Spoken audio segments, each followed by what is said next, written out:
शहर की ताज़ा तरीन व खास खबरों के लिए अमरावती मंडल न्यूज़ चैनल को सब्सक्राइब करें तथा बेल आइकन को जरूर दबाएं।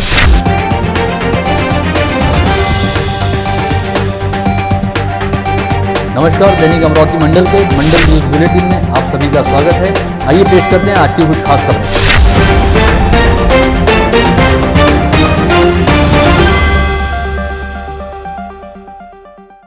अमरावती परतोड़ा रोड पर शुक्रवार की शाम 6 बजे बेलोरा गाड़ी व टू व्हीलर वाहन में जोरदार टक्कर हो जाने से 2 बच्चों की मौत हो गई। पुलिस से मिली जानकारी के अनुसार अमरावती परतोड़ा रोड के आसेगांव पूर्णा के पास टाकरखेड़ा पूर्णा के निकट यह घटना हुई है। मृतक बच्चे अचलपुर तालुका के तड़नी पूर्णा रहवासी निवृत्त दीपक सोलो 12 वर्ष, राज उर्फ सार्थक अनंत वैद्य 17 वर्ष बताया गया है। हादसे के बाद टू व्हीलर गाड़ी पूरी तरह से जलकर खाक हो गई है। महाराष्ट्र सरकार ने कोरोना के बढ़ते मामलों को देखते हुए लॉकडाउन को एक बार फिर 28 फरवरी तक आगे बढ़ा दिया है। हालांकि इस समय लॉकडाउन के तहत जो छूट मिल रही थी वे तमाम छूट आगे भी जारी रहेंगी। मतलब लोग बाग अपने कामकाज को लेकर अपने घरों से बाहर निकल सकेंगे। साथ ही सभी बाजार और इंडस्ट्रीज खुले रहेंगे। राज्य सरकार की ओर से जारी आदेश के मुताबिक लोगों की भीड़ जुटने पर पाबंदी रहेगी और बाहर निकलते समय सभी को मास्क पहनना पूरी तरह से अनिवार्य रहेगा और सोशल डिस्टेंसिंग के नियमों का पालन भी करना होगा। हाई रिस्क वाले लोगों को बहुत ज़रूरी होने पर ही बाहर निकलने कहा गया है। जारी जनवरी माह में ईंधन दर वृद्धि लगातार चर्चा में है। नए साल के पहले ही दिन पेट्रोल ने 90 रुपये प्रति लीटर के आंकड़े को छूते हुए दर वृद्धि के आगामी संकट का अंदेशा दे दिया था और जारी माह में लगातार पेट्रोलियम पदार्थों की दर वृद्धि हो रही है। बीते 10 दिनों के दौरान ही पेट्रोल व डीजल की दरों में औसत 1.5 रुपये प्रति लीटर की वृद्धि हुई है। जारी वर्ष के प्रारंभ में 1 जनवरी को पेट्रोल 90 रुपये 85 पैसे प्रति लीटर तथा डीजल 81 रुपये 6 पैसे प्रति लीटर की दर पर बिक रहा था। वहीं इस समय 29 जनवरी को पेट्रोल 94 रुपये 24 पैसे तथा डीजल 84 रुपये 71 पैसे प्रति लीटर की दर पर जा पहुंचा है। साथ ही आज से 10 दिन पहले 19 जनवरी को पेट्रोल की दरें 93 रुपये 17 पैसे और डीजल की दरें 83 रुपये 54 पैसे प्रति लीटर थी। ऐसे में यह अंदेशा लगातार जताया जा रहा है कि पेट्रोल की दरें अब किसी भी समय 100 रुपये प्रति लीटर के स्तर को छू सकती हैं। आगामी 31 जनवरी को सुबह 8 से शाम 5 बजे तक अमरावती मनपा क्षेत्र में पल्स पोलियो लसीकरण अभियान चलाया जाएगा, जिसके तहत अमरावती मनपा क्षेत्र अंतर्गत 13 शहरी स्वास्थ्य केंद्रों के मार्फत 332 पल्स पोलियो बूथ पर 0 से 5 वर्ष आयु वाले करीब 66,890 बच्चों को पल्स पोलियो की दवा पिलाई जाएगी। इस कार्य हेतु 897 स्वास्थ्य कर्मियों को काम पर लगाया गया है। बीते वर्ष बारिश के मौसम के दौरान अमरावती जिले सहित समूचे संभाग में बेहद शानदार व जबरदस्त पानी बरसा और कई स्थानों पर बाढ़ सदृश हालात बन गए थे। उस समय स्थिति काफ़ी तकलीफदेह महसूस हो रही थी, लेकिन अब इसके सार्थक व राहतकारी परिणाम दिखाई दे रहे हैं, क्योंकि इस समय जिले सहित संभाग के सभी छोटे बड़े व मध्यम बांधों में जल संग्रह की स्थिति बेहद शानदार है एवं अधिकांश बांध लबालब भरे हुए हैं।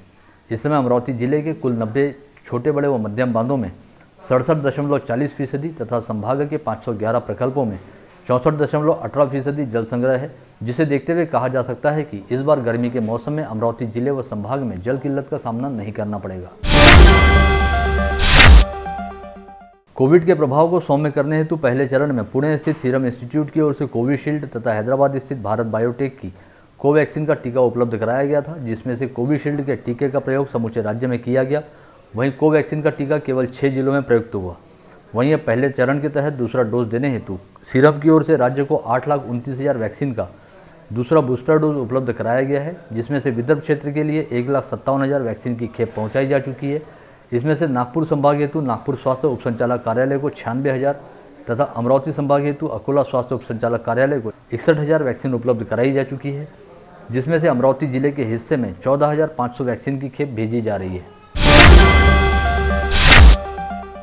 शहर पुलिस आयुक्तालय में शुक्रवार 29 जनवरी को शहर पुलिस सहित क्यूआरटी तथा बम शोधक व नाशक पथक को दमकल विभाग द्वारा अग्निशमन सहित आपात स्थिति में किए जाने वाले राहत व बचाव कार्यों के संदर्भ में मार्गदर्शन और प्रशिक्षण दिया गया, जिसके तहत पुलिस कर्मियों को आग बुझाने के काम में प्रयुक्त होने वाले विभिन्न तरह के सिलेंडरों की जानकारी देने के साथ ही उन्हें प्रयोग में लाने के तरीके भी समझाए गए। जिले की सांसद नवनीत राणा ने आज नया अकोला से रेवसा मार्ग का रेल अधिकारियों, राजस्व अधिकारियों एवं किसानों के साथ मिलकर अवलोकन किया। इस दौरान बीते 15 वर्षों से बंद पड़े नया अकोला रेवसा मार्ग पर रेलवे क्रॉसिंग व वैकल्पिक रास्ता बनाकर देने के निर्देश भी सांसद राणा द्वारा संबंधित अधिकारियों को दिए गए। यह मार्ग बंद रहने से ग्रामवासियों और किसानों को काफ़ी लंबा फेरा लगाते हुए गांव से आवागमन करना पड़ रहा था। ऐसे में यह मार्ग बन जाने पर गांववासियों को काफ़ी राहत मिलेगी।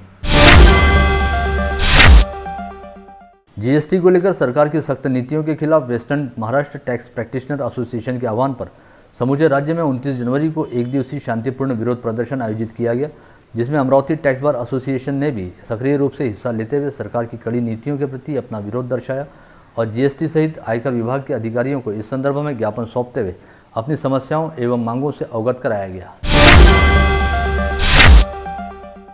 अमरावती जिला ग्रामीण कांग्रेस कमेटी द्वारा रिपब्लिक टीवी के संपादक अर्णव गोस्वामी की गिरफ्तारी की मांग को लेकर शहर के इरविन चौक पर धरना प्रदर्शन किया गया। साथ ही जिलाधीश कार्यालय तक मोर्चा ले जाकर एक ज्ञापन सौंपा गया, जिसमें केंद्र सरकार को चेतावनी दी गई है कि यदि रिपब्लिक टीवी के संपादक अर्णव गोस्वामी के खिलाफ देशद्रोह की धाराओं के तहत मामला दर्ज नहीं किया जाता तो कांग्रेस द्वारा समूचे देश में सड़कों पर उतरकर तीव्र आंदोलन किया जाएगा। इस आंदोलन में कांग्रेस के जिलाध्यक्ष बबलू देशमुख सहित जिला पालक मंत्री यशोमती ठाकुर, विधायक बलवंत वानखड़े सहित कांग्रेस के कई नेता व पदाधिकारी उपस्थित थे। समाज क्रांति आघाड़ी के अध्यक्ष मुकुंद खैरे द्वारा यहां बुलाई गई पत्रकार परिषद में कहा गया है कि इन दिनों अमरावती शहर पुलिस द्वारा राजनीतिक दबाव के तहत काम करते हुए निरपराध लोगों को तड़ीपार करने की कार्रवाई की जा रही है। यदि इसे तत्काल ही नहीं रोका गया तो पुलिस व प्रशासन के खिलाफ तीव्र जन आंदोलन छेड़ा जाएगा। राज्य में ऊर्जा विभाग द्वारा कृषि पंप विद्युत कनेक्शन नीति 2020 पर अमल का काम जोर शोर के साथ शुरू हुआ है और महज 8 दिनों में लघुदाब वाहिनी के विद्युत खंभों से 30 मीटर के भीतर रहने वाले अमरावती परिमंडल के 459 व राज्य के 7084 कृषि पंपों को नए विद्युत कनेक्शन गुरुवार 28 जनवरी तक दिए गए हैं। महावितरण द्वारा दी गई जानकारी के मुताबिक कृषि पंप विद्युत कनेक्शन की नीति के तहत लघुदाब विद्युत वाहिनी के खंभे से 30 मीटर के भीतर रहने वाले कृषि पंपों को इस परिसर के नज़दीक रहने वाले ट्रांसफार्मर की क्षमता पर्याप्त रहने पर नए विद्युत कनेक्शन देने की प्रक्रिया शुरू की गई है। साथ ही जिन कृषि पंपों के लिए अनधिकृत तौर पर विद्युत का प्रयोग किया जा रहा है उन्हें भी नियमित करते हुए विद्युत कनेक्शन दिए जा रहे हैं। विगत 27 जनवरी से अमरावती शहर सहित जिले में 5वीं से 8वीं की कक्षाएं पहले की तरह ऑफलाइन लगनी शुरू हुई और पहले 2 दिनों के दौरान जिले की कुल 1981 शालाओं में से 1904 शालाओं में 5वीं से 8वीं की कक्षाएं खुली और पहले ही दिन 56,740 विद्यार्थियों ने अपनी कक्षाओं में हाजिरी लगाई। यह कुल विद्यार्थी संख्या की तुलना में करीब 35% है। वहीं दूसरी ओर सभी शालाओं में विद्यार्थियों की स्वास्थ्य संबंधी सुरक्षा को देखते हुए कोविड प्रतिबंधात्मक उपायों को बेहद कड़ाई के साथ लागू किया गया है, जिसके तहत सभी शिक्षकों व विद्यार्थियों के लिए मास्क, सैनिटाइजर व सोशल डिस्टेंसिंग का पालन करना अनिवार्य किया गया है। राज्य की महिला व बाल विकास मंत्री तथा जिला पालक मंत्री यशोमती ठाकुर ने अमरावती पोल्ट्री फार्म एसोसिएशन की ओर से दस्तूर नगर के गुणवंत हॉल में बर्ड फ्लू को लेकर आयोजित जन जागृति कार्यक्रम में कहा कि अंडे और चिकन प्रोटीन युक्त आहार है जिन्हें पूरी तरह से उबालकर खाना सुरक्षित है। ऐसे में बर्ड फ्लू को लेकर किसी भी तरह की कोई गलतफहमी नहीं पाली जानी चाहिए और सरकार द्वारा अफवाह फैलाने वालों पर अपराध दर्ज किए जाने की कार्रवाई शुरू की गई है। बर्ड फ्लूमुळे आतापर्यंत एकही मनुष्य दगावलेला नाही आहे, ही वास्तविकता आहे। काही लोक याची अफवा फैलवण्याचा प्रयत्न करतायत। अशा अफवा फैलवणाऱ्या लोकांवर गुन्हे दाखल केले जातील असं शासनाने मागेच घोषित केलेलं होतं। खरं अफवा फैलवणारे जरा इरेस्पॉन्सिबली वागतात। त्यांच्या अफवांमुळे शेतकरी बांधवांचं तिथे नुकसान होतं आणि पोल्ट्री हा असा व्यवसाय आहे ज्यांनी विदर्भामध्ये उभारी घेतलेली आहे। हा जोडधंदे म्हणून सगळे शेतकरी त्या ठिकाणी करतात आणि ह्या जोडधंद्याला जर नुकसान झालं तर शेतकऱ्यांचं नुकसान होतं। स्थानीय जिला स्त्री अस्पताल में कुछ दिनों पूर्व एक महिला ने एक स्वस्थ बालक को जन्म दिया था, लेकिन दस्तावेजी प्रक्रिया में अस्पताल के कर्मचारी ने लड़के की बजाय लड़की होने की जानकारी दर्ज कर दी, जिसकी वजह से उस महिला एवं उसके परिजनों को काफ़ी परेशानियों का सामना करना पड़ा। इस नवप्रसूता महिला को सोमवार को डिस्चार्ज मिलने वाला था। इस समय ड्यूटी पर तैनात कर्मचारी जब बच्चे की जाँच करने हेतु पहुँचा तो उसने पाया कि दस्तावेज में तो इस महिला को लड़की होने की बात लिखी हुई है, जबकि महिला के बगल में एक नवजात बच्चा है। ऐसे में उसने इस बारे में वरिष्ठों से अनुमति ले जाने के बाद ही बच्चा ले जाने देने की बात कही, जिसके बाद बच्चे के पिता तुरंत अपना निवेदन और बच्चे की पैदाइश के समय तैयार किए गए दस्तावेज लेकर अस्पताल की अधीक्षक डॉक्टर विद्या वाठोड़कर के पास पहुंची और विद्या वाठोड़कर ने इस निवेदन पर अपना रिमार्क लिखने के साथ ही संबंधित कर्मचारी को निर्देश दिया कि नवप्रसूता महिला व नवजात बच्चे को डिस्चार्ज दिया जाए। अपनी विभिन्न प्रलंबित मांगों को लेकर महाराष्ट्र राज्य जिला परिषद पदवीधर कर्मचारी संगठन ने विगत 27 जनवरी से राज्यव्यापी हड़ताल करनी शुरू की है, जिसके तहत शुक्रवार 29 जनवरी को संगठन की अमरावती शाखा द्वारा जिला परिषद मुख्यालय के समक्ष धरना प्रदर्शन करने के साथ ही कामबंद आंदोलन भी किया गया और अपनी मांगों को जल्द से जल्द पूरा करने हेतु जिला परिषद मुख्य कार्यपालन अधिकारी को ज्ञापन भी सौंपा गया। अमूमन लोग बाग वाहन खरीदने के बाद अपना पसंदीदा नंबर हासिल करने के लिए हजारों लाखों रुपए खर्च करते हैं। कोई अपने वाहन के नंबर में अपनी जन्म तारीख या विवाह की तारीख चाहता है। साथ ही कई लोग ज्योतिष व अंकशास्त्र के मार्गदर्शन के अनुसार गाड़ी का नंबर हासिल करना चाहते हैं। वाहन धारकों की इस रुचि को ध्यान में रखते हुए परिवहन विभाग ने अपनी आय बढ़ाने के लिए वीआईपी नंबरों की दर बढ़ाने का निर्णय लिया है, जिसका प्रारूप तैयार करते हुए उस पर लोगों की आपत्तियां मांगी जा रही हैं। इस प्रारूप को मंजूरी मिलने के बाद वीआईपी नंबरों के भाव 40 से 50% तक बढ़ जाएंगे। इस बात की पुष्टि अमरावती के प्रभारी आरटीओ देशमुख ने मंडल न्यूज बुलेटिन के साथ की। राज्य परिवहन महामंडल ने अपने खर्च में कटौती एवं बचत करने के लिए स्वेच्छानिवृत्ति योजना घोषित की है, जिसे दूसरी बार समयावधि दी गई।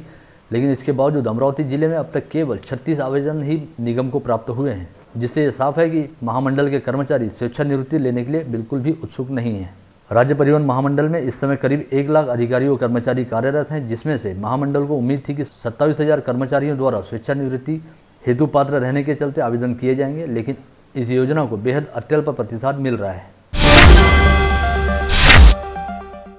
जिला व सत्र न्यायालय के मुख्य जिला सरकारी वकील परीक्षित गणोरकर ने गुरुवार को शहर पुलिस आयुक्तालय के सभागार में शहर पुलिस के अधिकारियों का मार्गदर्शन करते हुए कहा कि आरोपियों को सजा दिलाने के लिए अक्सर पुलिस को अदालत के सामने आरोप साबित करने हेतु ठोस सबूत रखने होते हैं, ताकि आरोपी को कड़ी से कड़ी सजा मिल सके। ऐसे में हर मामले में पुलिस को ठोस सबूतों पर पैनी नजर रखनी चाहिए, ताकि दोष सिद्धि के मामलों में बढ़ोतरी हो सके।